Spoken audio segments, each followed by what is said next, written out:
Good morning, happy Tuesday. We're going to be talking about some Indiana Jones 5, some Furious Lady movies, and the deadly reality behind the warning at the beginning of all of your old VHS tapes. This is SJU. I am Danielle. I've got with me Ed. Hello. Emma. You wouldn't steal a purse. We wouldn't steal a car, would you? Don't make fun of actual piracy. No, Dan's got thoughts and ideas, and I'm very excited for them. Also, I want us to hit today's like goal so badly. I am putting it up top. If we get 600 likes during the course of this video, Dan is going to make a knife infomercial that will be aired on Friday. Yes. Oh. Yes. If you saw our show last week, our Fast 9 show, I have a Fast and the Furious knife that was gifted to me by one Spencer J. Gilbert many years ago, and I did an impromptu Cutlery Corner promo for it. Which, if you haven't seen Cutlery Corner, look it up. But yes, if we hit 600 likes, I will do a full, well, not like 30-minute, but No. it'll be lengthy, I'm sure, infomercial regarding cutlery right here on this very show. So you but heard only it. if we get 600 likes. Only if we get 600 likes. We're not rounding up. You guys got to hit the number. Please. If it's $5.99, I'm not doing it. So text your friends, your family, people who are only vaguely aware of what the internet is. Just get them to hit like real quick. Get them to drop that like. Exactly. All right, first segment, Indiana Jones and an additional crusade. This is via the BBC. That's great. Kathleen Kennedy has confirmed details for the next Indiana Jones. I keep forgetting what she's not in charge of. It's not a lot of things. It's everything Lucasfilm. Just everything. So they're working to get the script ready where they want it to be, and then we'll be ready to go. Harrison Ford will be involved. She has confirmed. It's not a reboot. It's a continuation, and he can't wait. I'm trying to imagine what it would look like for Harrison Ford. That's his not waiting face. Yeah. But my question is he going to Script cut? ready yet? No? Good. But is he going to cut his hair for this film? No. Unlike for Rise of Skywalker. He's not putting on the wardrobe. No. He's not putting the hat on. He's not going to cut the hair. He's just going to show up. The Harrison you get is the Harrison you get. Well, at this point. the older he gets, he doesn't put on the monkey suit anymore. I remember that one. There was one like maybe 10, 12 years ago. He played like a guy investigating a plane crash, and he had his Harrison Ford goofy earring in and everything. He was just like, "Look, man, I'm not breaking the kayfabe. This is true hair for." You know what I mean? This is me. Well, so it does look like this is not, the film is not going to be following the story of the Crystal Skull. Harrison plays Indiana Jones. This is what the writer previously said. And the Shia LaBeouf character is not in this. I mean, this is the thing, though. It's like we're in the Shia Renaissance right now. So, like, give Shia a chance. They've been working on the script for so long that we've come back around to Shia should be in the movie again. Yeah. We've gone through a whole LaBeouf cycle, and we're back to putting him back in the movie. Because I agree, Shia's in this. I would love to see, like, now I'm back to I would love to see Shia LaBeouf in an Indiana Jones movie. Kind of want it. Yeah. Well, but plus I think it would be interesting how like that movie, those who saw the Crystal Skull, and I'm surprised Billy Patterson isn't here, the Kool-Aid man in here like Joe Starr does, because he's one of he's one of the 74 humans in our galaxy who likes the Crystal Skull, just likes it. And so, but I think Mutt played exactly the way he was in Honey Boy. Just like I think him being like, look, I'm never gonna live up to this wonderkin. In this case, it's his dad. Right. You know what I mean? In Honey Boy, it was like, I'll never live up to how talented this kid is, so I'm gonna be jealous of it and be mad. I'd love to see Mutt played that way. It's like, well, everybody wants to know what my dad thinks about Aramaic. All right, fine. You're not wrong. Yeah, no, I'm really interested in that. Are you guys? The whole aesthetic has changed. We're in the 60s now. Like, I'm not talking about Harrison Ford's age. I think he's past the 60s. I mean, the franchise is in the 1960s at this point. Like, all of that 30s serial boom boom, like it's gone. It's like we're talking about like flower children and hippies. Like, this, Indiana Jones doesn't belong in that. The only option is if you sort of like pivot into James Bond kind of spy thriller, but that's not Indiana Jones. That's James Bond. Right, exactly. No, it's a very tired American James Bond. Oh, but also that was one of the main parts that I think didn't work for anybody in Indiana Jones Crystal Skull, was them being like Indiana Jones was working on behalf of the XYZ. No, he's like a consultant at most. He's like a consultant. He kind of knows what certain governmental places are doing because they ask him his opinions about stuff. Yeah. But they don't expect him to go in and punch everybody and grab the thing. Nobody expects Indiana Jones to do that. He does that on his own. That's Want the magic him of it. to be like a retired professor, like living in a nice estate, Right. with a mini bar. He'd be in an office. He'd sit in an office and with a big magnifying glass and like.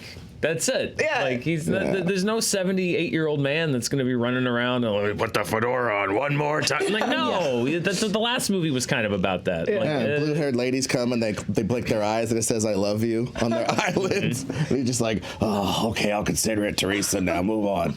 Yeah. Just let it go. Let it go. We got 3 great movies out of it. We did. But We got just 2 great movies out of it, and one that a lot of people think is underrated, and one that's not so good. Let's just. It can.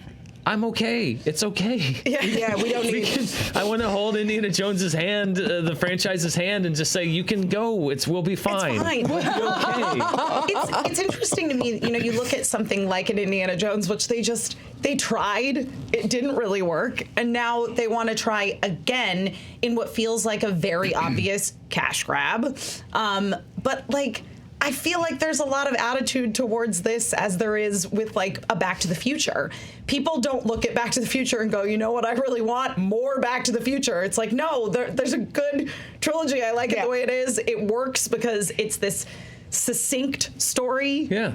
And it hits all the same story beats every single time, and it works. We're 31 years removed from Indiana Jones literally riding off into the sunset. Yeah. Like, let him go into the sun and just be gone. He's gone. But also, Fly away, Harrison. Fly away. And it isn't just the art of why he's gone. That was a beautiful last movie and a beautiful last scene. You're absolutely correct. But it's not just for artistic reasons that he's gone.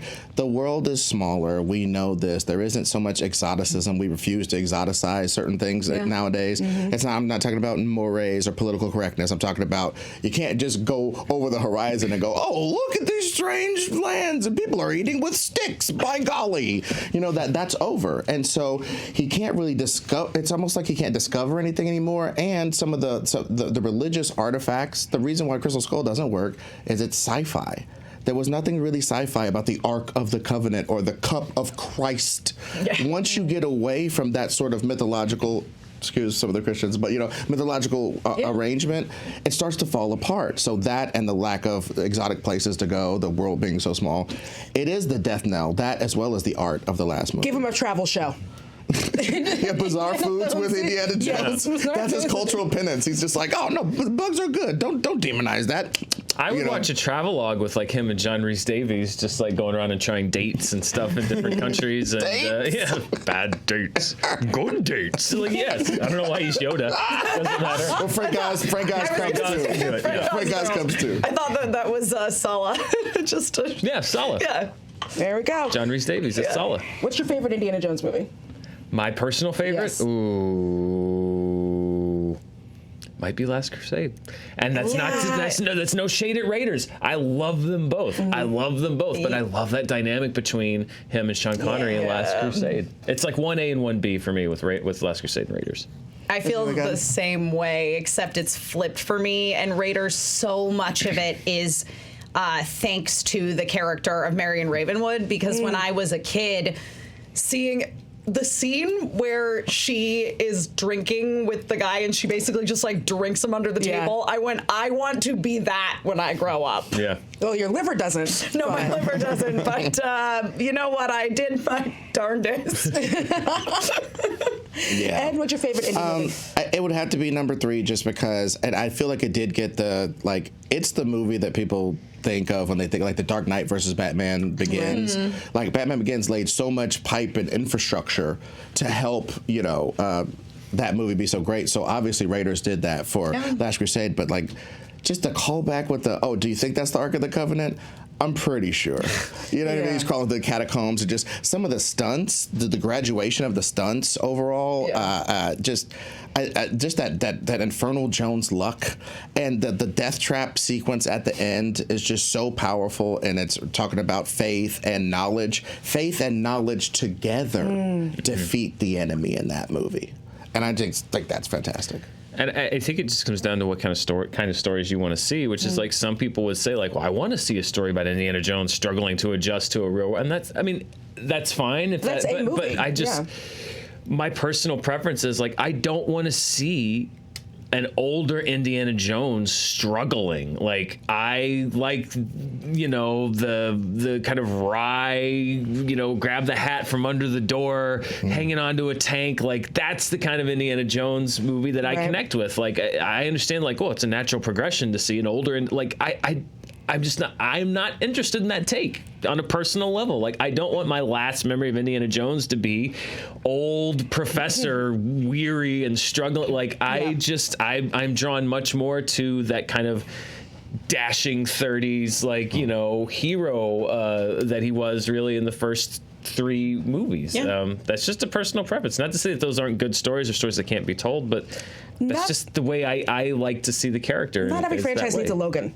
Yeah, exactly. Yeah. Not everyone needs a Logan. And I was just thinking that as you brought that up, is that, like, Logan works with X-Men because of what X-Men is about. X-Men is about adversity and adjusting to being like an other within society, and so that does carry over really well into that old man Logan story, whereas Indiana Jones it's about like a pulpy 40s explorer hero. Logan is a tortured character. He always was. Yes. Like, so it makes sense to do this story of like this sort of the weight of this life bearing down on him. Like, Indiana Jones at its core is like very much about like, just the unflappable, invincible, how's he gonna get out of this one? And he does. Like, it's a different take, but now everybody wants their gritty ending. It's like, no, I'm good. And I'm good. well, and like, I know we didn't address this, but what's he supposed to be looking for now?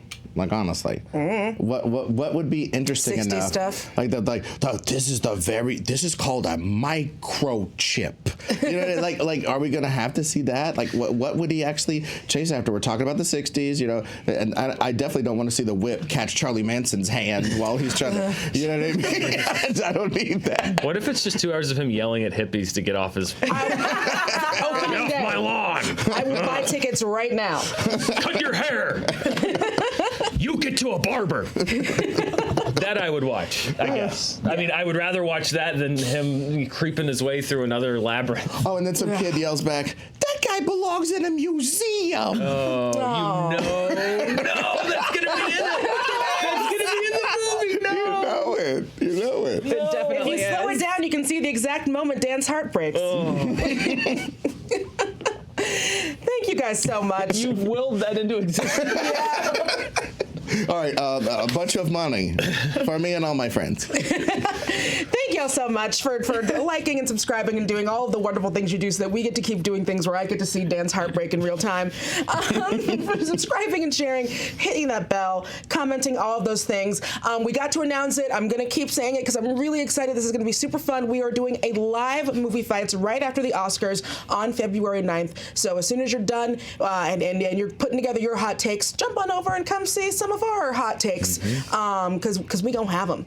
And I think we're also going to be giving away some Grouchies because usually we do our awards show, but I think we're gonna work on those furiously during the movie fight, and then also hand out some Grouchies on that show. I think. Very, very. It's a soft promise. The soft promise. It's a soft promise. Keep it soft. What's our likes looking like? Oh, we were close. We're at 468. Oh, we're at 468, y'all. Don't stop the momentum. 132. Yeah. Let them know what the prizes get for the people. And don't forget, for everybody, y'all liked Cutlery Corner with Dan, so Dan's gonna give the people what they want. If we get to 600 likes during the course of this, show, the live show, Dan is going to give us a Cutlery Corner on Friday. Mm-hmm.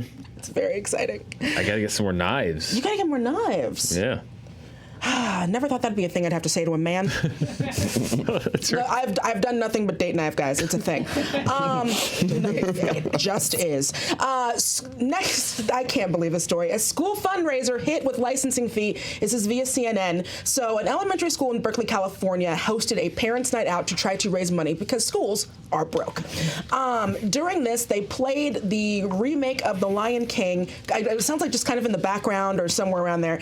But For then, the kids. Yeah, it's for the children, right? And then 2 months later, they received an email from a licensing company saying that they owed him $250 for illegally screening the movie. PTA president David Rose told CNN, one of the dads bought the movie at Best Buy. He owned it. We literally had no idea we were breaking any rules. School has no idea who snitched, but someone snitched.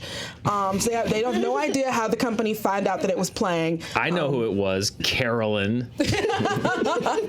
She's just mad because her cookies suck. Exactly. So yeah, they don't know how they found it, but the PTA will somewhat begrudgingly cover the cost of the screening. I guess an email was sent to the school by the Movie Licensing USA, which told them the company had received an alert that The Lion King was screened during the event back in November. Look, I know that you have to protect your copyrights and you have to do the thing, because if you don't, then it becomes all wishy-washy, but come on, my dudes, it's a school. Well, and this is what's happened with copyright now, and it happens on YouTube, it happens in real life, which is that very few of these companies, like this company, Movie Licensing USA, manages copyright and stuff for Disney. Very few of these companies actually handle this on their own. All of your favorite YouTubers that you've seen talk about, they have to make videos because they're losing money because their videos are being claimed, even though they're doing reviews or they're doing commentary. Yep. It's because very few of these people actually manage their own copyrights. They farm it out to these third parties, and are very aggressive. Well, yeah, because that's their business. Yeah. Their business is to be aggressive. They're essentially like debt collectors, right? But there's no discerning on their part a lot of times on what should be. Because listen, if you're going by the letter of the law, okay. But there's got to be a human factor in there where you're like, is this really worth the time and effort to go after this $250 for a school fundraiser? They said it raised $800, which at the $15 donation is 50 people. And they said they put it on. It was a parents' night out. It was really, the movie was playing so the kids would have something to do while the parents hung out. That's, you got to put the human factor in there. It's like, are you really? Is this really worth it? Yeah, it's one of those things too where it does beg the question to me of, okay, had this been, instead of a school fundraiser, which let's say directly benefits the school, what if it had been a charity event? What if it had been we're screening this movie at the school, here's a suggested donation, all of this money is going to go to the Red Cross in Australia or something for the wildfire relief. Would they then have come after them with the licensing fee? And as you say, Dan, it really should be on a case-by-case basis. But that requires work. It does. Right. And nuance. And judgment. Look, I'm the Mouse Gang's Mouse Gang, and I'm here to say, I love Fruity Pebbles. No, but I just get, I understand that this is whack. But geez Louise, I don't know where do you draw the line when it becomes something that, I'm not defending Disney in any way, shape, or form, or their dogs, okay?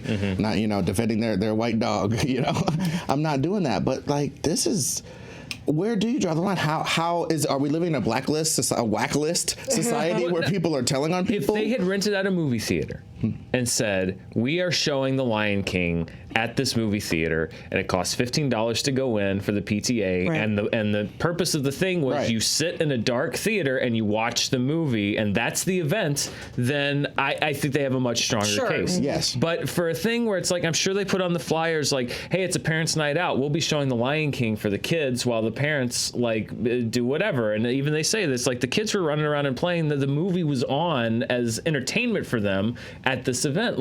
You've got to have it, you have to have some kind of system in place where, Disney is going to spend more than $250 worth of time and effort and PR and whatever else now to do this. As you say, it wasn't like they were selling tickets to a screening of The Lion King. Right, and it was a suggested donation. Yeah.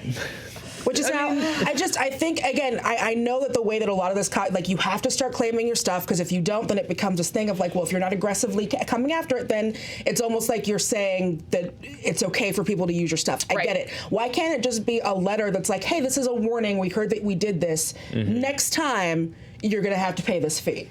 Why can't it be something like that? I mean, even that, I just think it's like you just have to show a little humanity. Like, you have to understand that, like, again, do you want to be technically correct, or do you want to actually put out a face of, like, because now they look bad. Everyone loves the guy who's technically correct. Exactly. No, it's like yes, if you're going by the letter of the law, then yes, you can send this letter and shake the school down for $250. They raised $800 at this fundraiser. They're going to be paying. Well, they're going to make way more money now because you know that people are going to donate and stuff. Yeah. But you look bad. So, like, how is it in your best interest to do this?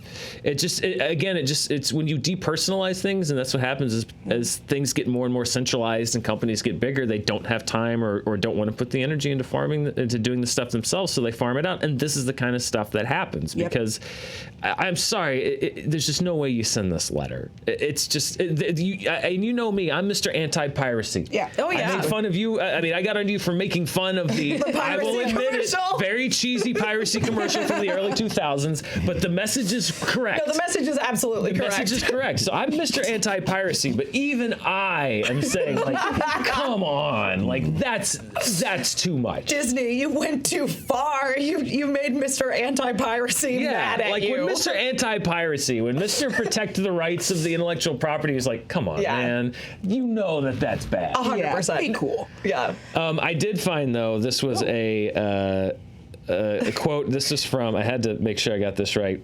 This was in Berkeley. This school was in Berkeley. There's a city council member. Her name was Lori Drosty, and she said, and I love this. There was an initiative passed in 1979 called Proposition 13, which cast the property tax on all land, and so Disney's property tax rates are at 1978 values, which translates into millions upon millions of dollars a year that Disney is not paying. Because of that, our schools are now extremely underfunded. We went from the 70s being among the top education systems in the U.S. to one of the lowest. We would be enthusiastic about paying the license fee if Disney was willing to have their properties reassessed and pay some additional property taxes. Boom. That's a mic drop. That's a good one. Well done. Wow. Yeah. I also just love that the PTA president in this story is named David Rose. I can only picture David Rose from Schitt's Creek. No. It's just Dan Levy. Oh, that's fantastic. Well, you know, I'm sure someone's already going to have that covered. I bet Beyonce already done bought all those Kids Lion King stuff. So ultimately, they're going to be fine. But yeah, it is about where do you find the humanity in any of this stuff.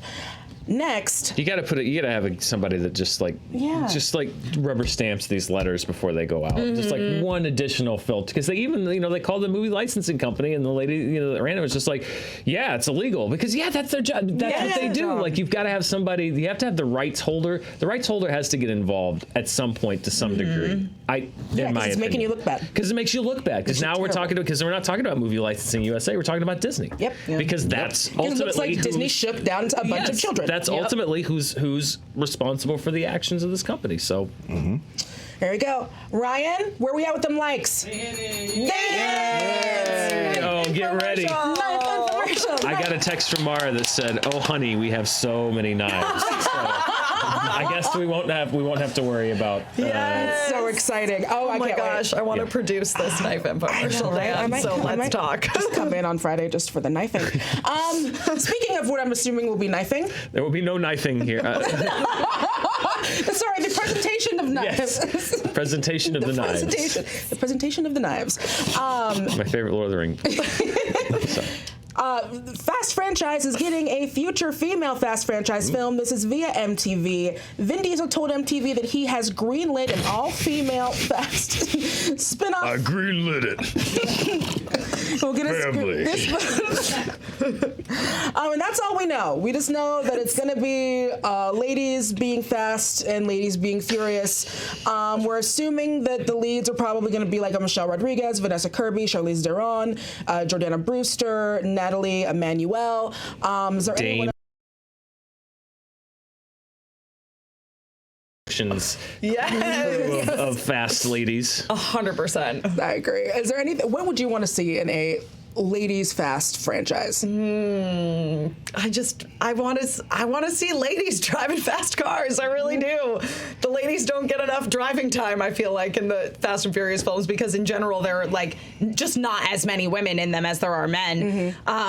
But yeah, I would like to see like an Ocean's Heist kind of situation with Dame Helen Mirren at the head of it, and the ladies just getting together, driving some fast cars, maybe some helicopters and airplanes, and just tanks, getting it done. Oh, I want them to drive a tank. Yeah. I want Michelle Rodriguez behind the wheel of a tank. I need this so desperately. Yeah. I assume Cardi B will be in it just because. Yeah, she better be. I feel like there's space for Florence Pugh and everything, so just get her in there true. somewhere. I literally. Do you run? There it is. It will be interesting to see the sanctioned spinoff versus the non-sanctioned spinoff. Because remember when The Rock and Jason Statham did their movie, it was all about like loyalty and we're a family and some people want the spotlight. But now that they're like, you know, Vin Diesel, which I love that Vin Diesel, I greenlit it. Like I think you need maybe one more step than a Vin Diesel greenlight. Yeah, I think Vin Diesel also greenlit like a movie about his dog. I'm sure. So he probably greenlights 18 things a day. But I'm not sure he understands I don't know exactly what it means. exactly. I said go. Where is the movie? He literally turns on a green light. Exactly. Yeah. There's just a green light that he gets to turn on. They're like, "Good job, Ben. You greenlit something." Sorry, it's mean. It's his persona. It's not him. I'm sure he's very. It's not him. But you know, like that attitude with Hobbs and Shaw was just like about disloyalty and like, you know, nobody wants the spotlight. But now it's like, unless it's a spinoff movie that we want to make, and then it's cool. Like it's just, it all comes down to a very deep resentment of Dwayne The Rock Johnson. Yeah, it really does just come down to, The Rock, you're not going to beat anymore. That's fine. Then I'm going to get John Cena, and he's going to be my brother. Right. Well, like I want Pam Grier and J Lo to be in it. Hell yeah. I was thinking J-Lo also. Yeah, Pam Grier and J Lo, and they could even be villains, like super hot, sexy villains who are just like, look, this is a job for a woman. I got to kill these ladies. You know what I mean? And they get a, you know, maybe they drive. But you know what's interesting about that? I want to see them do more of the as far as the driving. I'd like to see them kind of advance the cars. You know what I mean? I think there's only a few supercars. They usually say with their tried and true like old stuff with the nitrous in it and stuff. Like, okay, what's the concept? What's it like? Almost like a Tango and Cash. They had that new goofy ass car that they drove around with a big machine gun on it and stuff. Like, just get nuts with the cars. I want the ladies to have better cars. I want that to be a clear line of demarcation. Hear me out on this. As the bad guy, Linda Hamilton. Give it Nice. to me. Just inject it directly into my eyeballs. Nice. Yeah, I was that here. thinking maybe there's some space for a Gillian Anderson in there per my. Gillian Anderson should be in everything. Well, now you're just rant reading out of my yesterday. diary. Well, Gillian Anderson as the Kylo Ren of the Linda Hamilton character. Yeah, that'd be Whose sister would she be?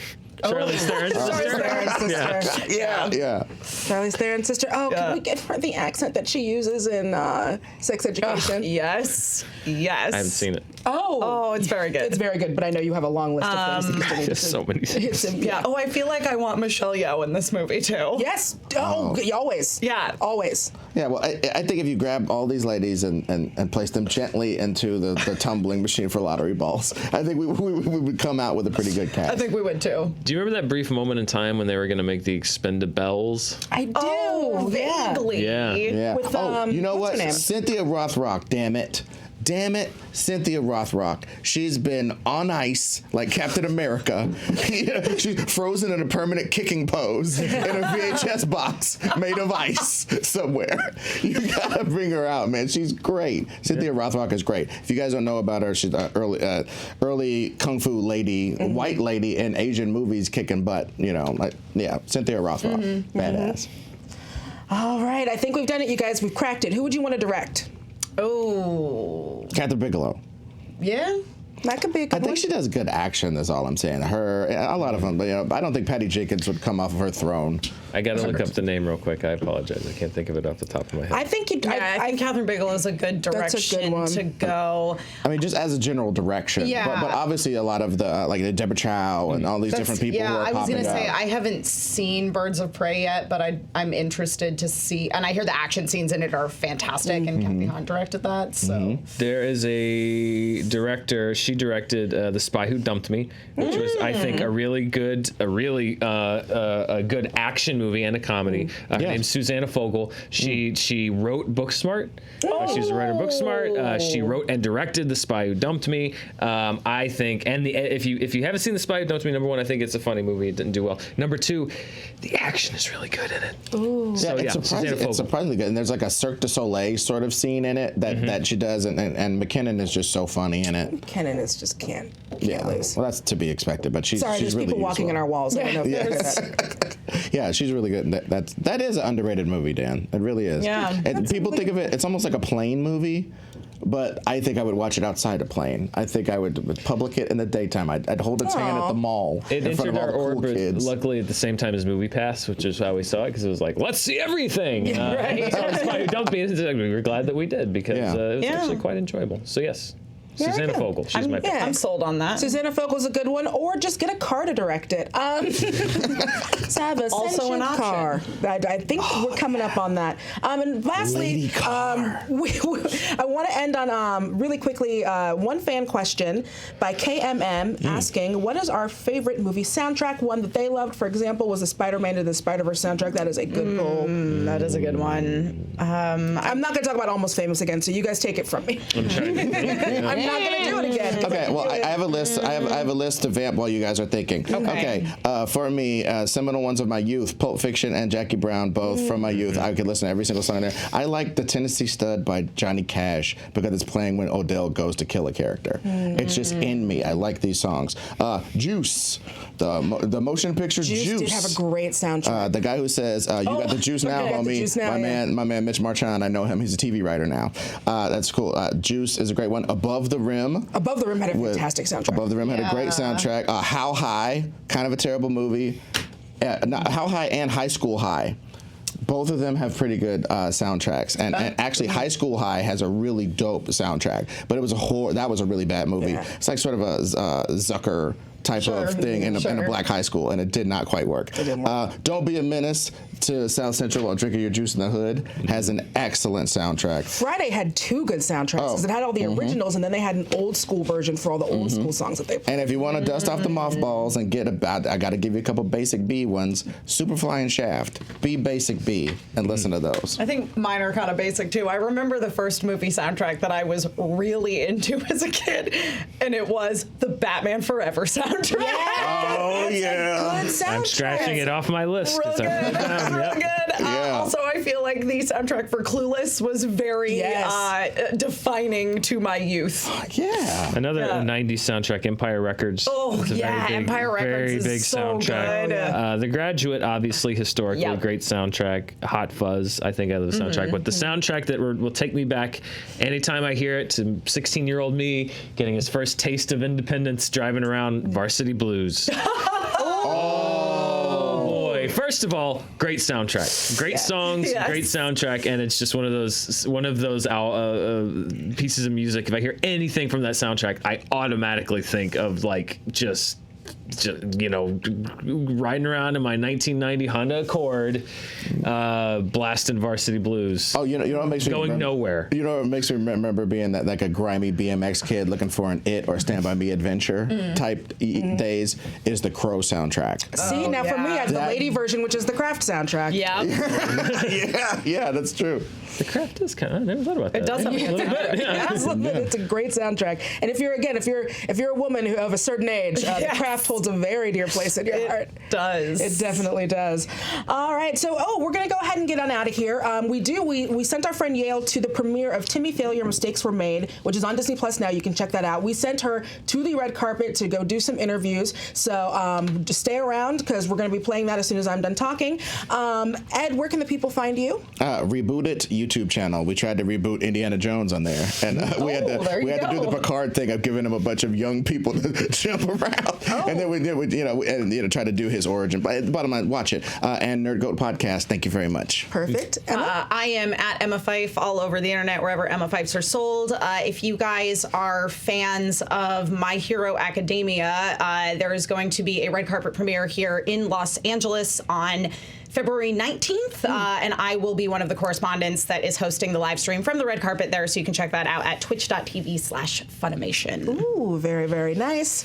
Dan, is there anything you would like to let the people? You guys mentioned the second on this trailer this week. Oh, the second honest trailer, yes. Not only will we be having the movie fight live on Sunday night after the Oscars, featuring some bonus Grouchies, but this is a bonus honest trailer week because we usually do our honest trailer because for the Oscars, the week before the Oscars, and with scheduling and stuff, this Tuesday was taken, but we said we can't just not do it. So on Thursday, it's a 2-trailer week. I can't remember the last time we did that. It's a 2-trailer week, so on Thursday, we will be premiering our trailer for this year's Oscars, so look out for that.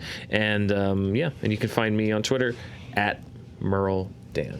And here on Friday doing a cutlery. Well, I don't want to say cutlery corner because I don't want to get a Disney letter. Nice chat. Nice chat. Oh, and in the spirit of Black excellence, real quick, when I'm not going to go off on Pam Greer today. Okay, sorry guys, but my cousin got into the the Cartoon Network's 2020 storyboard program as a finalist for their storyboard program. So she makes her own comics and stuff. Her name's Georgia Henderson. Awesome. And she follows me on Twitter, so you can check her out there. But she's just got a sprightly little cute style and a really good storytelling sense, and I'm so proud of her. Oh, that's great. Congratulations. Stick around to go see Yale at Timmy Failure, and then we will see y'all back here tomorrow. Bye. What you are about to see is a historical record of my life as a detective. I have a partner. He's a 1,500-pound polar bear. Whoa. Hey, Fandom, I'm Yael Teagle here on the red carpet for the premiere of Timmy Failure, Mistakes Were Made, the new movie on Disney+. I'm really hoping I get to talk to the bear. Let's see what happens. How hard is it to work with an imaginary bear? Well, of course it was all, CG and things, but there was this guy named Michael. He got in this giant 9-foot suit, and in 90-degree weather in Portland, it was crazy. He made it a lot easier for me to work off of him, and he did such a great job at just being a polar bear. I remember people kept saying, they're like, what are you working on? Oh, a movie with a kid and an imaginary friend bear. Actually went up to a bear sanctuary where they rehabilitate polar bears and to watch what polar bears do, which is mostly lie around and do nothing. You're never supposed to swim when you're on duty. Did you have an imaginary friend when you were younger? Yeah, I did, I, time to time, I had a lot of imaginary friends, growing up, every age and stuff. And I think imaginary friends are sometimes important. I mean, especially for kids when they're young. It's a fun way to imagine things and grow and create creativity, so that's what I like about them. I would have dolls that I would always bring with me during my playtime. I used to play a game where I was a police officer and I would bring my little baby doll to kind of play the cute baby to distract the criminal, and then I would say, "You're under arrest!" And I just loved to play detective like Timmy Failure all the time when I was a kid. I am the CEO of my own detective agency. He's so fascinating. If you were going to start your own detective agency, what would be the hardest part? The hardest part would be, as any detective, finding the evidence to try and solve the crime. I need help. You always get me into trouble. Timmy makes a lot of mistakes, gets into a lot of trouble. Right. What kind of trouble did you get into as a child? That's a good question. Okay, I was very obnoxious. I never stopped talking. That was it. And to make it worse, I was good in school, so she couldn't accuse me of not doing my work. I did my work, then I had free time, so I bugged everybody else in the class. That's what I did. I was a teacher's worst nightmare. I remember, I had a big imagination. My brother and I did quite a bit of make-believe. I thought I had the Force for a while, and I thought I could move things with my mind. I tried to run through a tree once, thinking that I would become invisible as I did it and knock myself cold. I definitely had some Timmy in me. Do you know why you're here, Timmy? Mistakes were made. I'd be like in my own world, so I wouldn't pay attention to whatever my parents were saying. If my parents would be like, I-chan, and I'd be like, what? And they're like, you didn't listen. I was like, oh, sorry. Timmy gets into a lot of trouble. Did you get into a lot of trouble when you were younger? Yeah. Look at that face! Maybe, sure. What have you heard? In school, I was a very good kid for the most part, and then outside of school was a feral, wild animal.